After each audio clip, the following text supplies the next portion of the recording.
प्रभु का धन्यवाद हो। आज के ऑनलाइन चर्च सर्विस में आप सबों का स्वागत है। आइए हम लोग आज की आराधना को आरंभ करते हुए गाएंगे साक्षी वाणी गीत नंबर 5। साक्षी वाणी गीत नंबर 5 हम लोग गाएंगे।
हमारा आरंभ त्रिएक परमेश्वर पिता, पुत्र और पवित्र आत्मा के नाम से आमीन।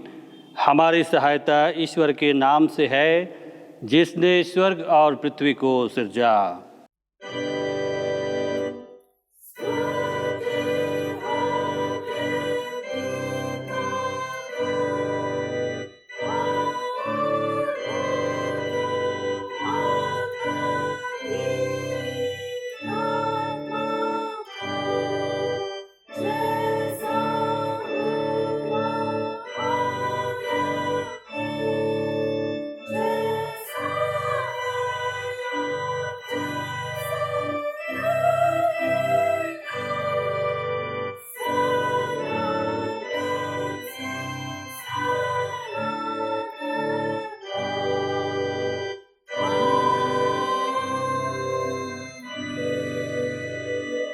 हम ईश्वर के सामने अपने पापों को दीनताई से मान लेवें। हे सर्वशक्तिमान ईश्वर दयालु पिता, हम दीनताई से अपने सब पाप और अपराधों को तेरे सन्मुख मान लेते हैं।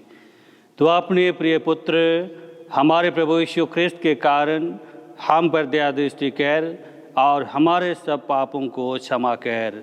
आमीन।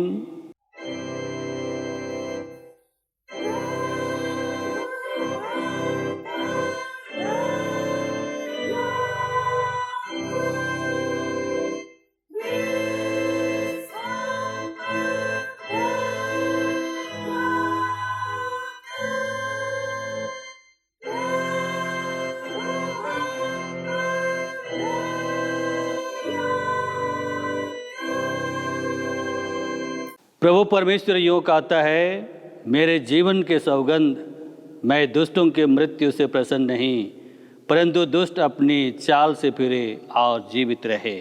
आमीन।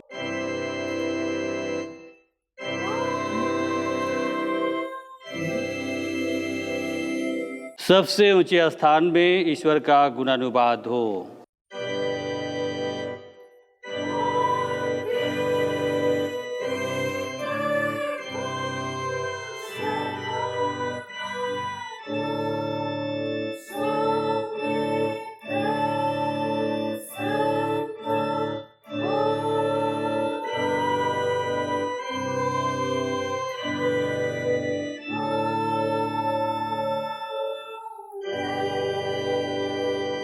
प्रभु तुम्हारे संग हो।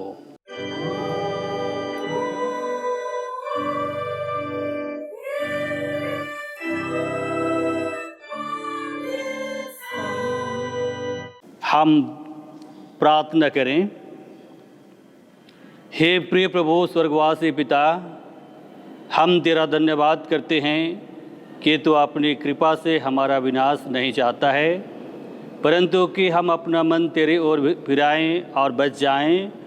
हम तेरी विनती करते हैं, अपना पवित्र आत्मा हमको दे कि वह प्रतिदिन हमारे मनों में सच्चा पश्चाताप उत्पन्न करे, हमारे हृदयों में पाप क्षमा और अनंत जीवन की लालसा जन्मे, और तेरी अपार कृपा को विश्वास से ग्रहण करने और उसमें स्थिर रहने के लिए हमको सामर्थ्य दे।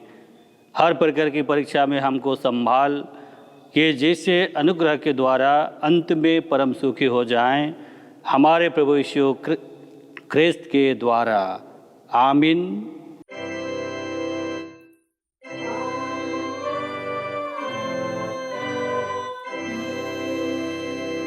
आज के लिए जो पहला पाठ वचन ठहराया गया है, हम लोग सुनेंगे।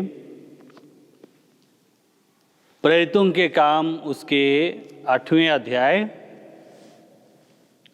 प्रेरितों के काम उसके 8वें अध्याय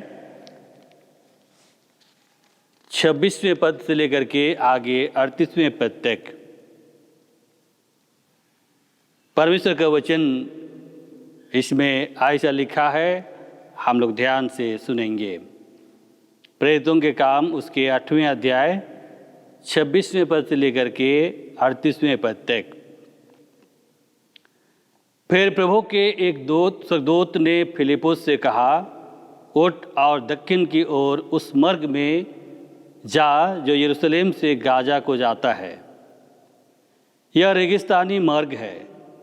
वह उठकर चल दिया और देखो, कोस देश का एक मनुष्य आ रहा था, जो खोजा और कुशियों की रानी कंदाके का मंत्री और खजांची था। वह आराधना करने को यरूशलेम आया था। वह अपने रथ पर बैठा हुआ था और यशायाह भविष्यवक्ता की पुस्तक पढ़ता हुआ लौटा जा रहा था। तब आत्मा ने फिलिपुस से कहा, निकट जाकर इस रथ के साथ हो ले। फिलिपुस उसकी ओर दौड़ा और उसे यशायाह भविष्यवक्ता की पुस्तक पढ़ते हुए सुना और पूछा, तू जो पढ़ रहा है क्या उसे समझता भी है? उसने कहा, जब तक कोई मुझे ना समझाए तो मैं कैसे समझूं? और उसने फिलिपुस से विनती की कि वह चढ़कर उसके पास बैठे।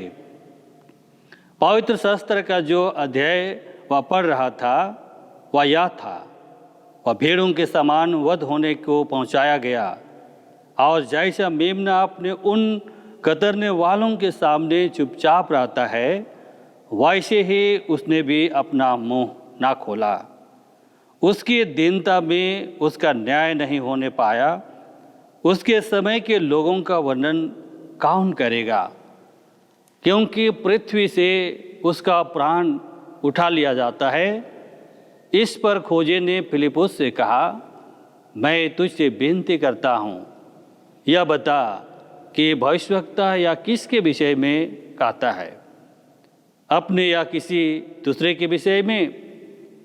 तब फिलिपुस ने अपना मुंह खोला और इसी शास्त्र से आरंभ करके उसे यीशु का सुसमाचार सुनाया। मार्ग में चलते चलते वे किसी जल के जगह पहुँचे। तब खोजे ने कहा, देख यह जल है, अब मुझे बपतिस्मा लेने में क्या रोक है? फिलिप्पुस ने कहा, यदि तू सारे मन से विश्वास करता है तो ले सकता है। उसने उत्तर दिया, मैं विश्वास करता हूँ कि यीशु मसीह परमेश्वर का पुत्र है। तब उसने रथ खड़ा करने की आज्ञा दी और फिलिप्पुस और खोजा दोनों जल में उतर पड़े और उसने खोजा को बपतिस्मा दिया। आमीन। तेरा धन्यवाद हो हे क्रिस्त यीशु। हालेलुया।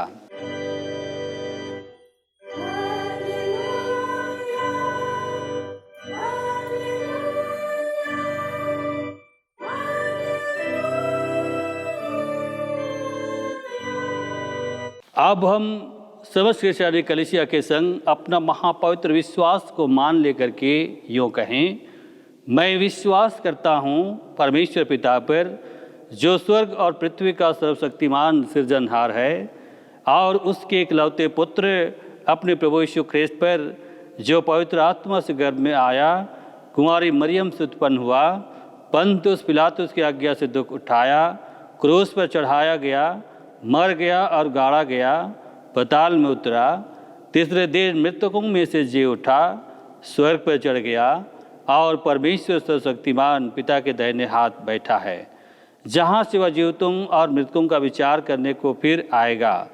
मैं विश्वास करता हूँ पवित्र आत्मा पर, एक ही पवित्र क्रिश्चियानी कलीसिया, पवित्रों की संगत पर, पापों की क्षमा, देह के जी उठने और अनंत जीवन पर। आमीन।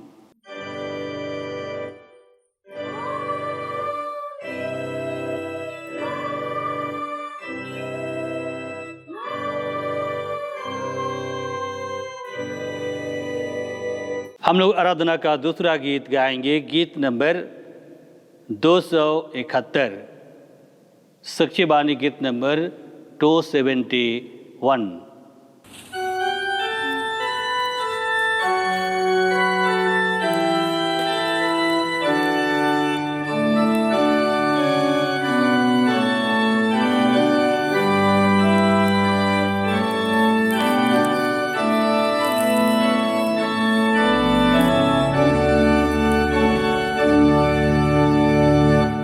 Jai Sam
तुम्हें हमारे पिता ईश्वर और जगत के उद्धारकर्ता यीशु मसीह की ओर से अनुग्रह शांति बहुत ऐसे मिले।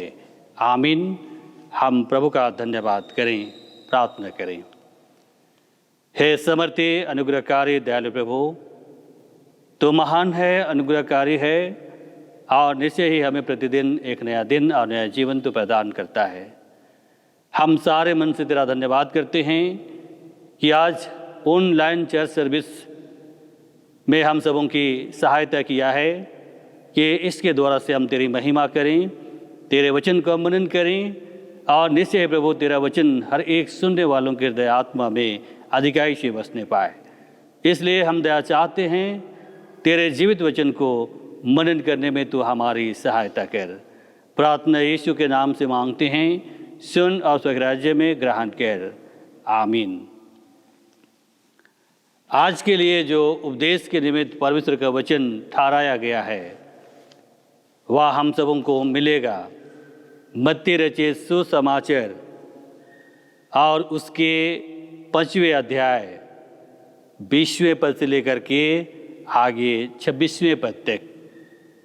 मत्ती रचित सुसमाचार उसके 5वें अध्याय 20वें पद से लेकर के आगे 26वें पद तक। परमेश्वर का वचन इसमें ऐसा लिखा है, हम लोग ध्यान से सुनेंगे। क्योंकि मैं तुमसे कहता हूं कि यदि तुम्हारी धार्मिकता शास्त्रियों और फरीसियों की धार्मिकता से बढ़कर ना हो तो तुम स्वर्ग के राज्य में कभी प्रवेश करने ना पाओगे।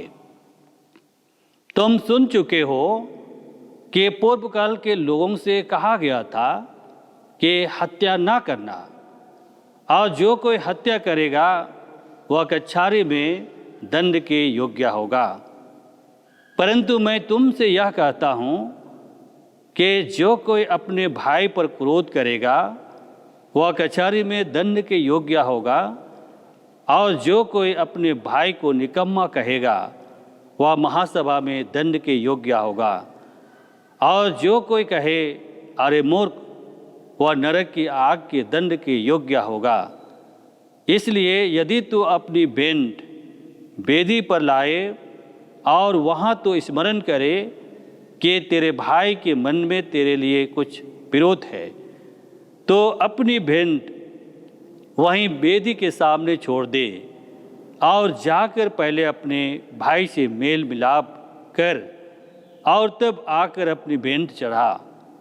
जब तक तू अपने मुदाई के साथ मरघी में है उससे झटपट मेल मिलाप कर ले।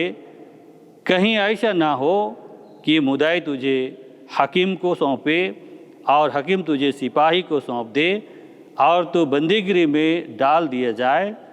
मैं तुझसे सच कहता हूँ कि जब तक तो कौड़ी कौड़ी भर ना दे तब तक वहाँ से छूटने ना पाएगा। आमीन। मसीह में सभी वचन सुनने हारे विश्वासियों, हम लोग ईश्वर का धन्यवाद करते हैं।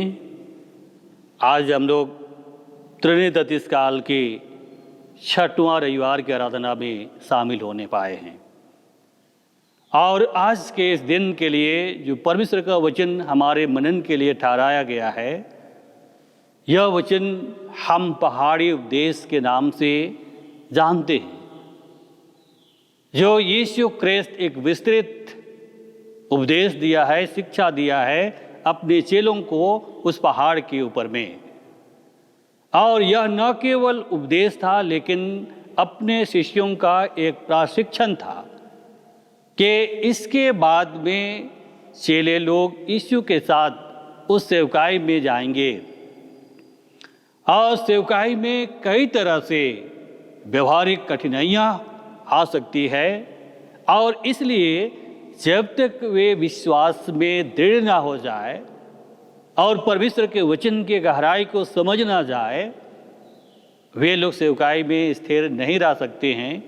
और इसीलिए यीशु उस पहाड़ के ऊपर में भिन्न भिन्न उदाहरण और दृष्टांत दे करके लोगों को, अपने चेलों को प्रशिक्षित किया कि वे विश्वास में मजबूत हो जाएं।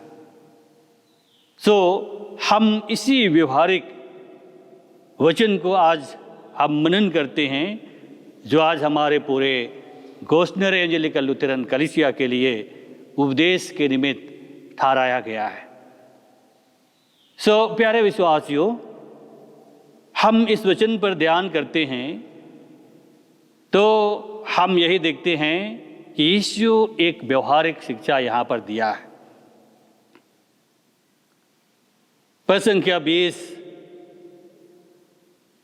में भी व्यवहारिकता है, और साथ ही पद संख्या 21 से लेकर के 26वें पद में हम देखेंगे तो ये कोई वचन को सीखना या कंठस्थ करना नहीं, लेकिन उस विश्वास को एक व्यवहारिक बनाने के लिए यहाँ पर यीशु ने गंभीरता से शिक्षा दिया है।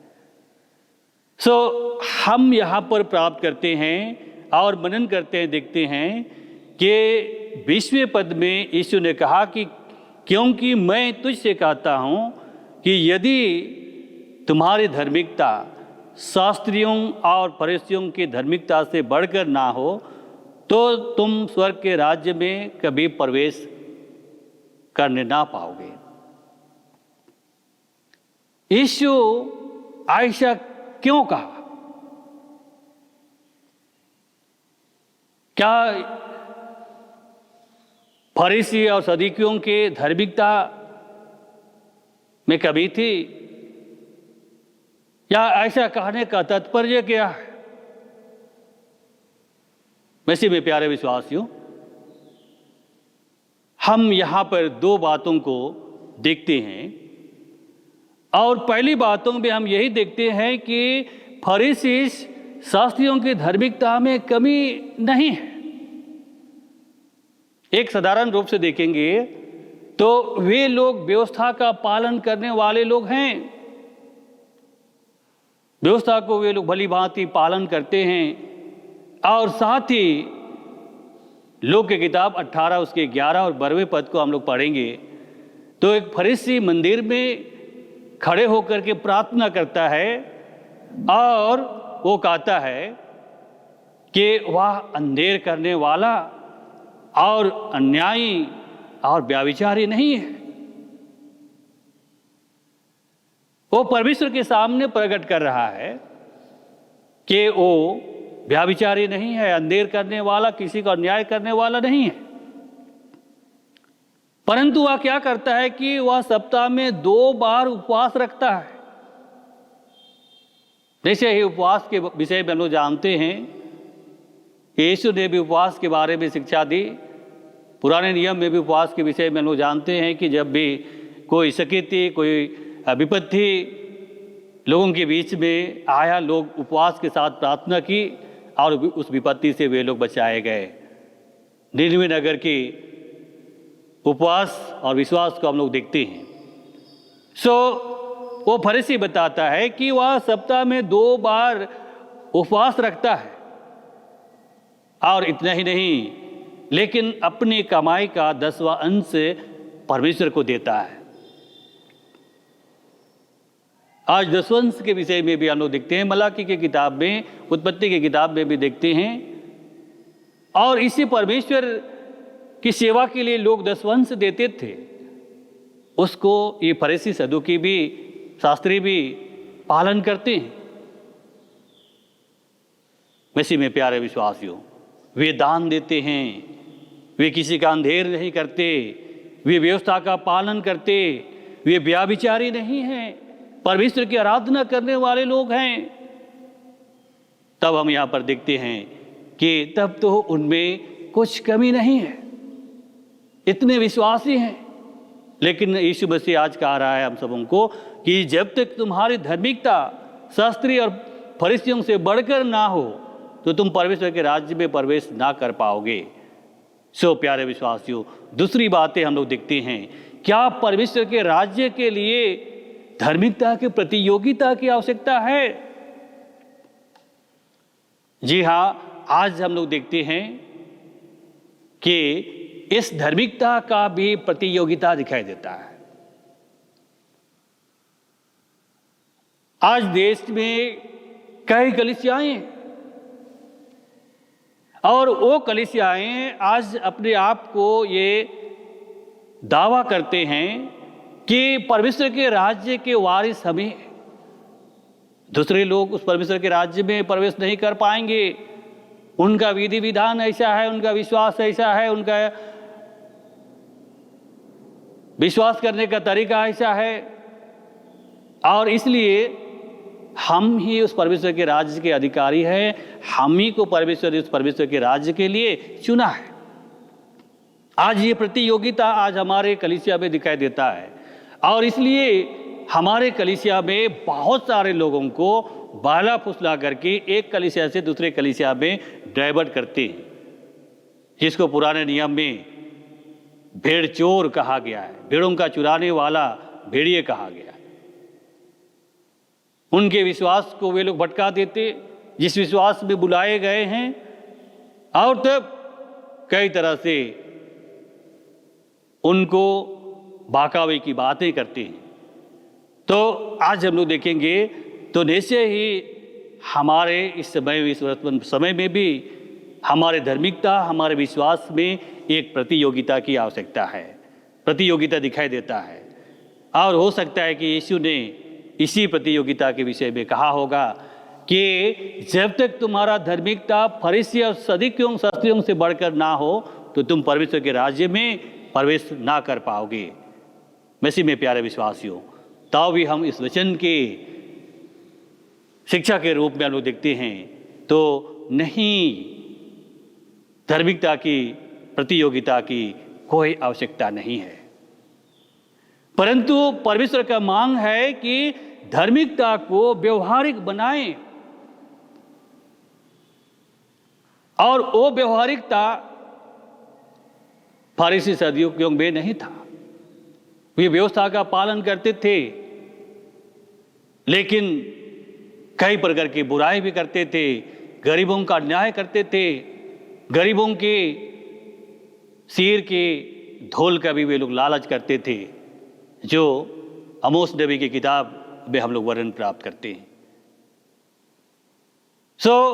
मसीह में प्यारे विश्वासियों, हम कई एक तरह से देखते हैं, और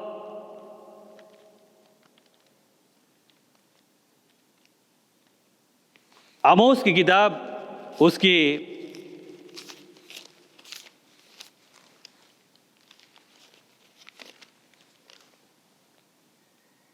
2 अध्याय में हम लोग प्राप्त करते हैं। 2 अध्याय के पहला पद में यहोवा यूं कहता है, मोआब की 3 क्या वरन 4 अपराधों के कारण मैं उसका दंड ना छोड़ूंगा, क्योंकि उसने एदोम को के राजा की हड्डियों को जलाकर चूना कर दिया। इसलिए मैं मोआब में आग लगाऊंगा और उससे क्रियायोत के भवन भस्म हो जाएंगे, और मोआब हुल्लड़ और ललकार और नरसिंगे के शब्द होते होते मर जाएगा। पहला अध्याय के 11वें पद में हम लोग सुनते हैं, एदोम के 3 क्या वरन 4 अपराधों के कारण मैं उसका दंड ना छोड़ूंगा, क्योंकि उसने अपने भाई को तलवार लिए हुए खदेड़ा और कुछ भी दया ना की, परंतु क्रोध से उनको लगातार फड़ता ही रहा और अपने रोष को अनंत काल के लिए बनाए रहा। इसलिए मैं तीमान के में आग लगाऊंगा और उससे बोसरा के भवन भस्म हो जाएंगे। प्यारे विश्वासियों, और यहूदा के विषय हम लोग देखते हैं 2 अध्याय उसके 4 पद से आगे, यहूदा के 3 क्या वरन 4 अपराधों के कारण मैं उसका दंड ना छोड़ूंगा, क्योंकि उन्होंने यहोवा की व्यवस्था को तुच्छ जाना और मेरी विधियों को नहीं माना, और अपने झूठे देवताओं के कारण जिनके पीछे उनके पुरखे चलते थे वे भी भटक गए। इसलिए मैं यहूदा में आग लगाऊंगा और उसे यरूशलेम के भवन भस्म हो जाएंगे। मसीह में प्यारे विश्वासियों, और इस तरह से लोग देखते हैं कि फरीसी सदूकियों में कई तरह से व्यवहार की कमी थी, और इसलिए परमेश्वर का मांग है कि अपने धार्मिकता और अपने विश्वास को व्यवहारिक बनाने के लिए। और इसलिए इस व्यवहारिक शिक्षा यहाँ पर यीशु दे रहा है। रोमी की किताब उसके 3 अध्याय पर संख्या 20 में हम लोग देखते हैं तो वहाँ पर कहता है कि व्यवस्था के कामों से कोई प्राणी धर्मी नहीं ठहरेगा, व्यवस्था से पाप का पहचान होता है। वे लोगों को दिखाने के लिए धर्म का काम करते, चौक चौराहों में खड़े होकर के लंबे लंबे प्रार्थनाएं करते हैं। परमेश्वर हमको जानता है, हमारे मनों को जानता है। इसलिए परमेश्वर का वचन हमें बताता है कि सावधान हो जाओ, मनुष्य को दिखाने के लिए धर्म का काम ना करो। यदि तुम ऐसा करते हो तो परमेश्वर पिता से कुछ भी प्रतिफल ना पाओगे। 6वें अध्याय पर संख्या 1 में हमें मिलता है। और इसलिए यदि तुमको प्रार्थना करना है तो तुम कोठरी में जा करके प्रार्थना करो। वो अदृश्य परमेश्वर तुम्हारी प्रार्थना को जानता है और सुनता है। सो मसीह में प्यारे विश्वासियों, यहाँ पर आज हम सबों को बताना चाहता है कि जब तक हमारा विश्वास और धार्मिकता उन फरीसियों से बढ़कर व्यवहारिक ना हो, तब तक हम परमेश्वर के राज्य में प्रवेश नहीं कर पाएंगे। आज परमेश्वर के वचन का मांग हमें एक व्यवहारिक जीवन में पालन करने के लिए बता रहा है। सब मसीह में प्यारे विश्वासियों, इसलिए यीशु ने कहा मत्ती की किताब उसकी 18 अध्याय पर संख्या 3 में, जब तक तुम ना फिरो और बालक के समान ना बनो, तुम परमेश्वर के राज्य में प्रवेश नहीं कर पाओगे। ये व्यवस्था पालन से नहीं, लेकिन जब तक तुम ना फिरो, तुम्हारा जीवन में परिवर्तन ना आ जाए, ना बदल जाए, तब तक तुम परमेश्वर के राज्य में प्रवेश ना करोगे। मरकुस की किताब उसकी 10वें अध्याय पर संख्या 15 में हम लोग देखते हैं, परमेश्वर के राज्य को बालक के समान ग्रहण ना करेंगे वे लोग उसमें प्रवेश कभी भी नहीं करेंगे। और इसलिए जो लोग अपने आप को एक बालक के समान बनाएंगे, जिसमें ना लोभ होता है, ना ईर्ष्या होता है, ना जलन होता है और ना किसी से बैर रखता है, ऐसे निस्वार्थ, ऐसे मन हृदय को जब तक मनुष्य ना बनाए, वो परमेश्वर के राज्य में प्रवेश नहीं कर पाएगा। यूहन्ना की किताब उसके 3 अध्याय पर संख्या 3 में यीशु ने कहा कि यदि कोई नए सिरे से ना जन्मे, वो परमेश्वर के राज्य में प्रवेश नहीं कर पाएगा। और वो नए सिरे से जन्म लेना हमारे मन और हृदय का परिवर्तन है, हमारे व्यवहारिक जीवन में परिवर्तन है। और इसलिए मसीह में प्यारे विश्वासियों, परमेश्वर के राज्य का मांग आज हमारे जीवन का परिवर्तन है, मन का परिवर्तन है, जिसमें कई तरह से बुराई उत्पन्न होता है, जिस मन में कई तरह से बैरता उत्पन्न होता है, उस मन को परिवर्तन करके परमेश्वर के योग्य एक बालक के समान हमको बनने के लिए परमेश्वर का मांग है। सो मसीह में प्यारे विश्वासियों, हम पद संख्या 21 में देखते हैं, तुम सुन चुके हो कि पूर्व काल के लोगों से कहा गया था, हत्या न करना, और जो हत्या करेगा वह कचहरी में दंड के योग्य ठहरेगा।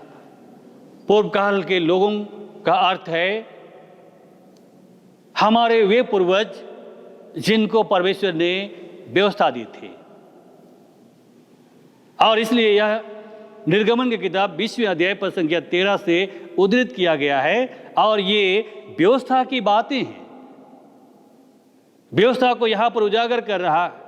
और इसलिए कहता है कि पूर्व काल के लोगों से कहा गया था, हत्या ना करना, चोरी ना करना, लड़ाई ना करना, झगड़ा ना करना, झूठी गवाही ना देना।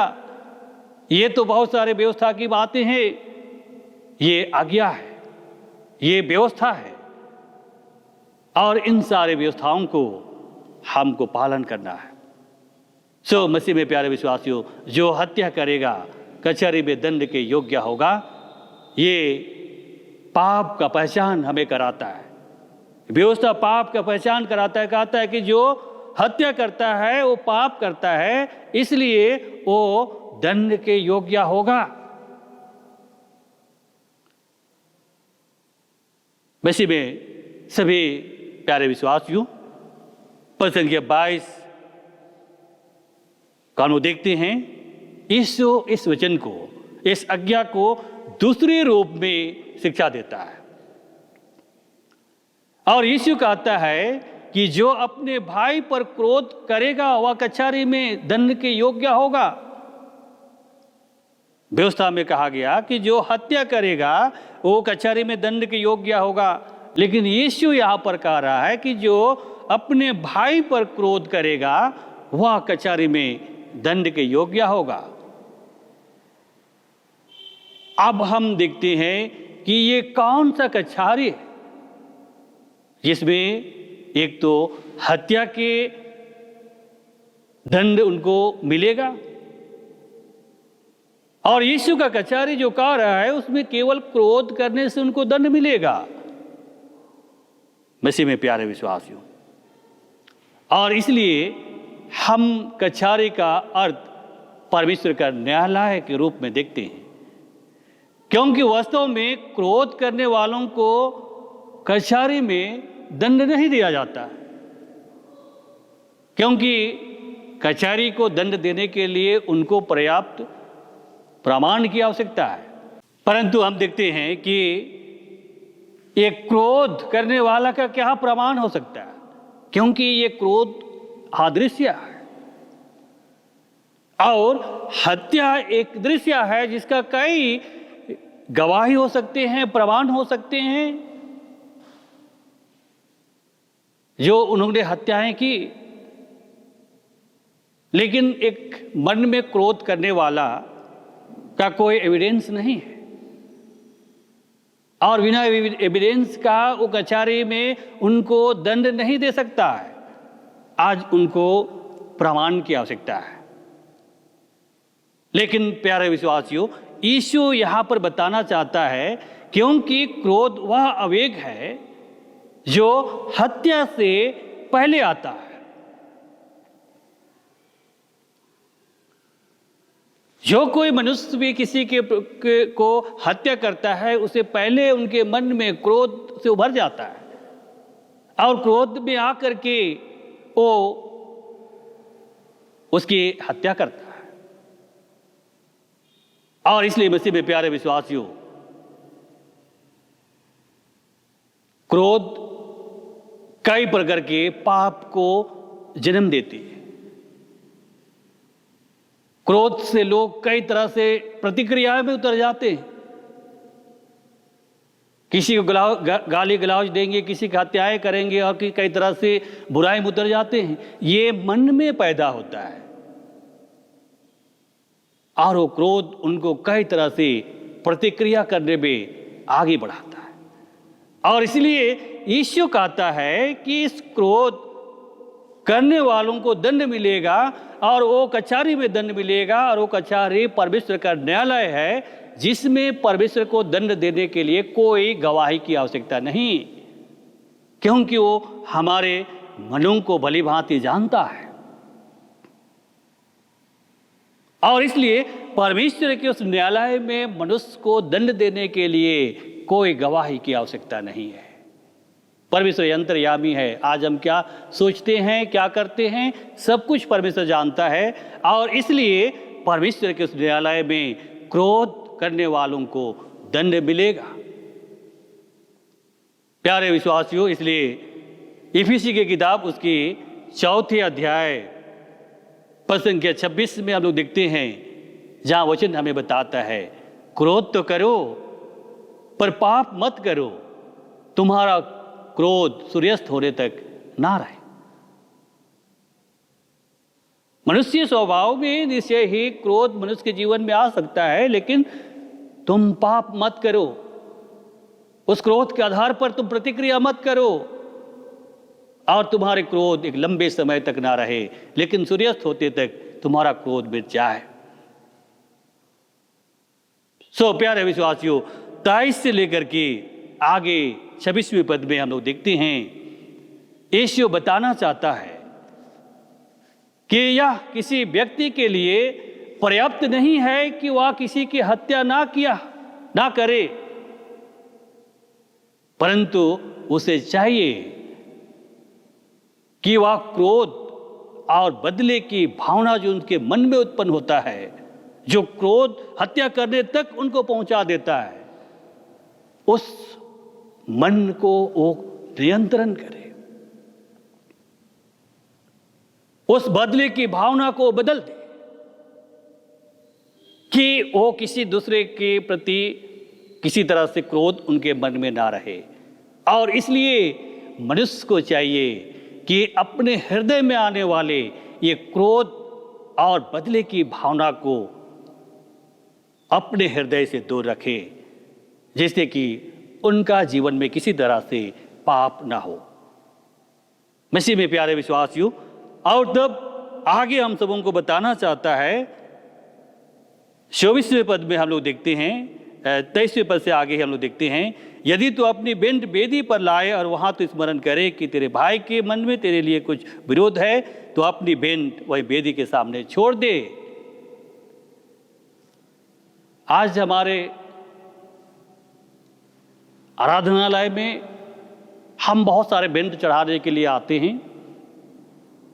धन्यवाद दान, धन्यवाद बेंट, कई तरह से सफलता का बेंट हम चढ़ाते हैं।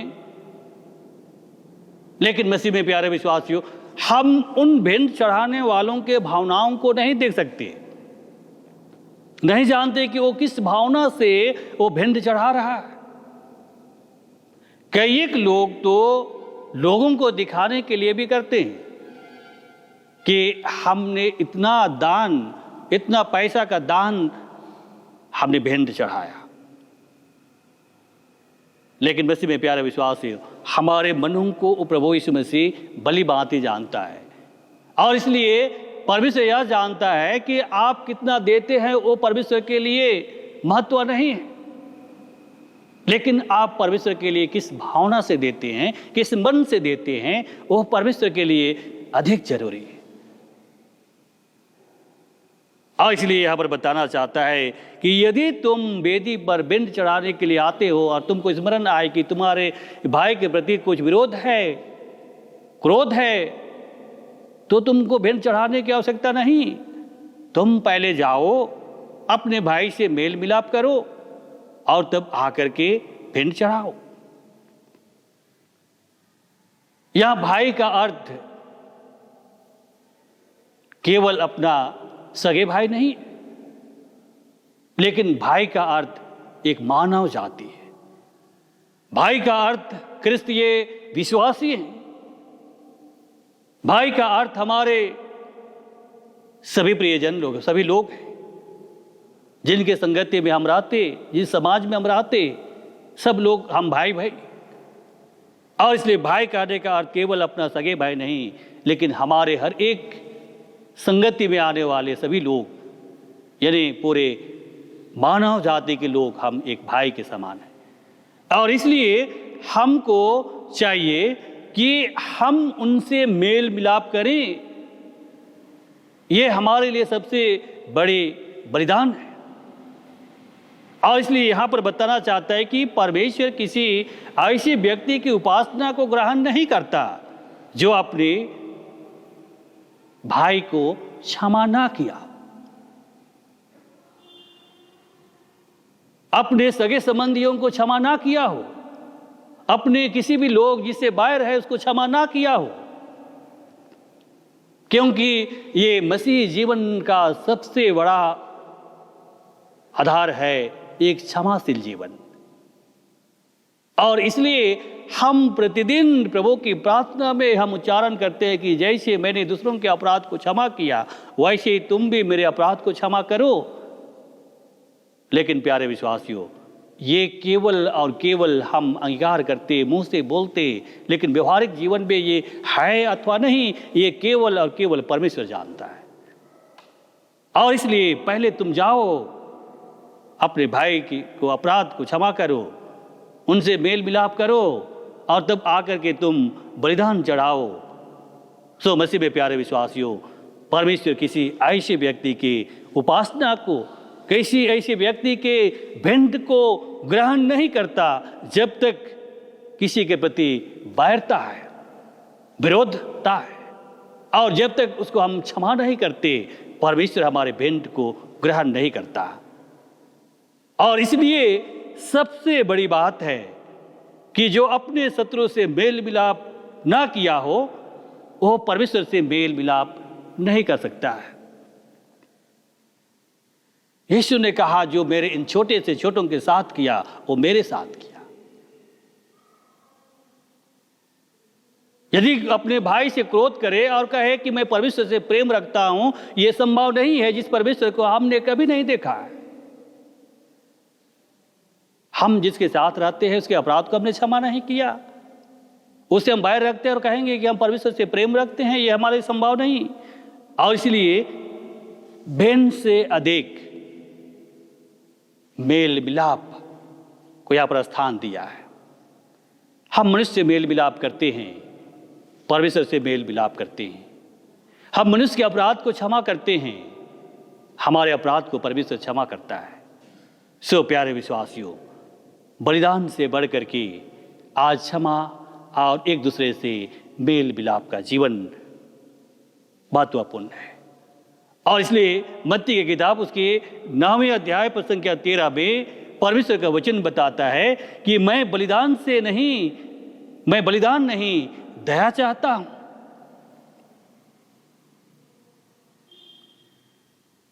आप कितना भेंट लेकर के आए हैं, किस चीज का भेंट लेकर के आए हैं, उससे मैं प्रसन्न नहीं, उसको मैं नहीं चाहता, लेकिन मैं दया चाहता हूं कि तुम एक दूसरे पर कैसे दया करते हो।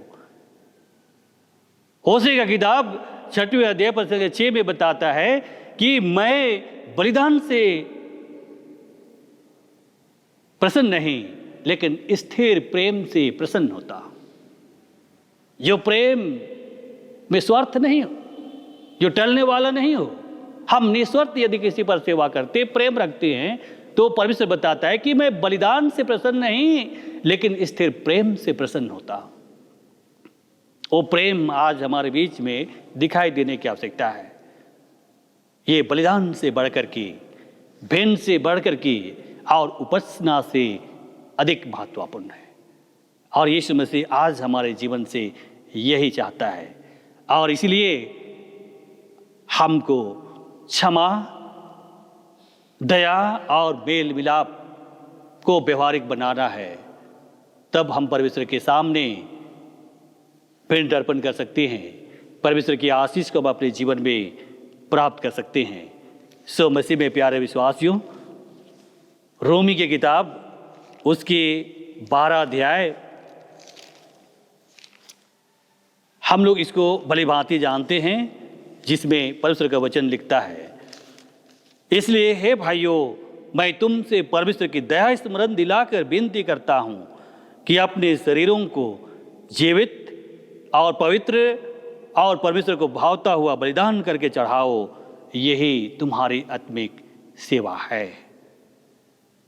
आज हम सबों को देखने की आवश्यकता है, क्या हमारा जीवन परमेश्वर के लिए एक सुंदर भेंट हो सकता है? क्या हमारा व्यवहारिक जीवन जो आज हम जीते हैं, सो मसीह में प्यारे विश्वासियों, परमेश्वर का यह वचन जो आज हम सबों को बताना चाहता है कि अपने शरीर को जीवित और पवित्र और परमेश्वर को भावता हुआ बलिदान करके चढ़ाओ।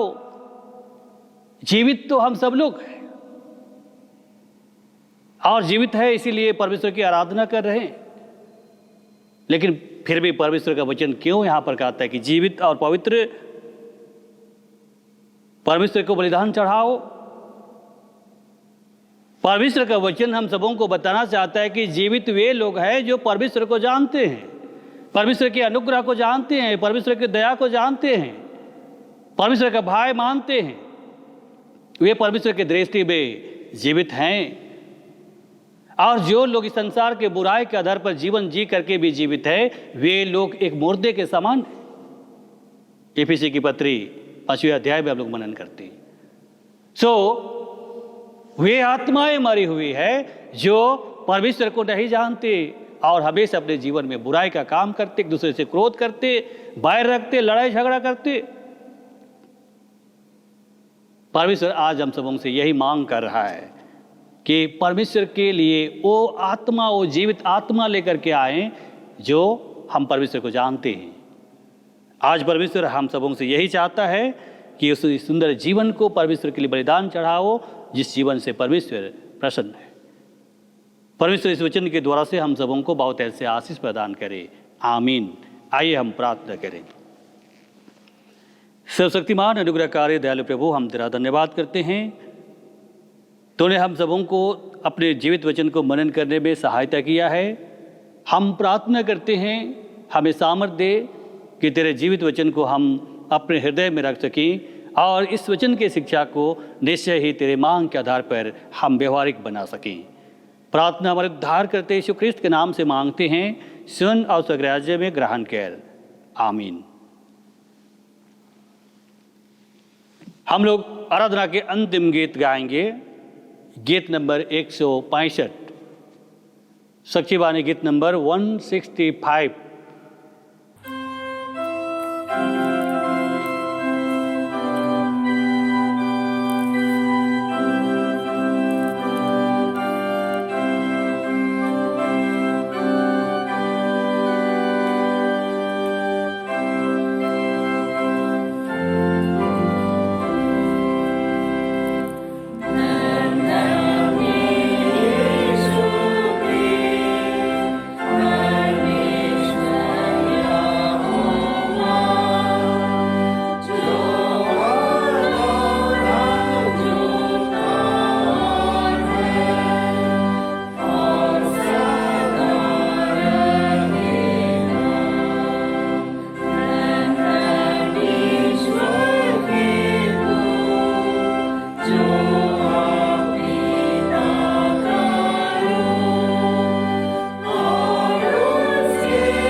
हम प्रार्थना करें।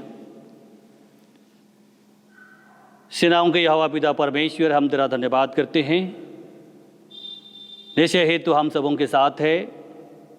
तो आपने जीवित वचन को मनन और चिंतन करने में तो हमारी सहायता किया है। हम सब लोग प्रभु तुझसे दया से चाहते हैं। निश्चय ही हम तेरे दृष्टि में दुर्बल हैं, कमज़ोर हैं, पापी हैं, लेकिन तेरा सामर्थ्य, तेरा वचन का सामर्थ्य हमें एक नई सृष्टि और नए जीवन को प्राप्त करने में अगुवाई कर सके, जिससे कि हम परमेश्वर के राज्य के अधिकारी हो जाएं। और निश्चय प्रभु हम अपने जीवन को तेरे लिए जीवित, पवित्र और तुझे भावता हुआ बलिदान करके हम चढ़ा सकें। इसलिए हम प्रार्थना करते हैं तेरे वचन का सामर्थ्य और आशीष हर एक के जीवन में अधिकाई से होने दे। हे स्वर्गीय महान पिता परमेश्वर, हम प्रार्थना करते हैं पूरे मंडली के लिए, पूरे हमारे देश के लिए, राज्य के लिए, कि इस समय निश्चय ही इस कोरोना वायरस की महामारी के कारण से सब लोग भयभीत हैं। ये कोरोना वायरस दिन प्रतिदिन और अधिक संक्रमित होते जा रहा है, दिन प्रतिदिन और अधिक फैलते जा रहा है।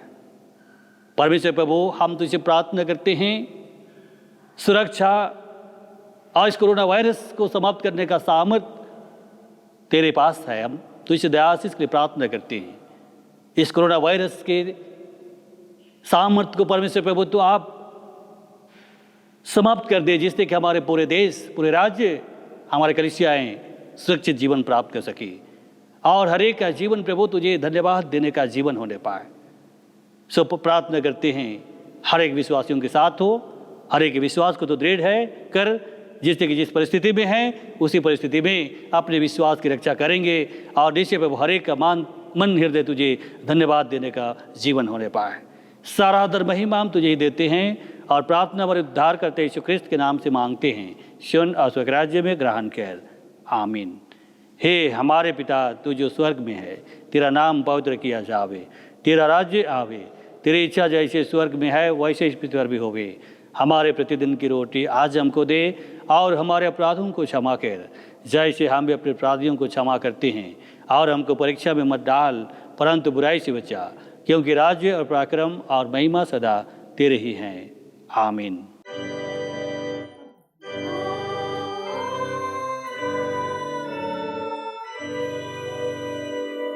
अब तेरे ईश्वर का आशीर्वाद विश्वास से और दिन मन से सबको ग्रहण करें। परमेश्वर तुझे आशीष दे और तेरी रक्षा करे। परमेश्वर अपना मुख तुझ पर प्रकाश करे, तुझ पर अनुग्रह करे। परमेश्वर अपने मुख का प्रकाश में चमकावे और तुझे कुशल देवे, आमीन।